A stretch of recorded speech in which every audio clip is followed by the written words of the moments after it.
Kasong statutory rape ang gikatakdang ipasaka karong hapon batok sa upat ka mga dinakpan. Kalabot sa giingong pag-gang rape sa 15 anyos nga dalagita sa lungsod sa Oslob.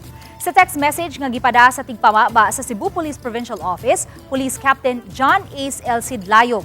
Ganihang alauna sa hapon, iyang gipahibaw nga padayon ang Oslob Municipal Police Station sa pag-andam sa mga dokumento nga gikinahanglan sa pagpasaka ug kaso.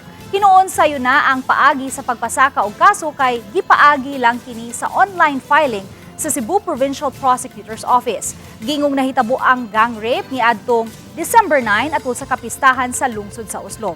Niadtong December 12 dihang mi-report ang biktima ug ang inahan sa police station. Apan pagka December 13 napalga na lang nga wa nay kinabuhi ang biktima sud sa iyang panimay.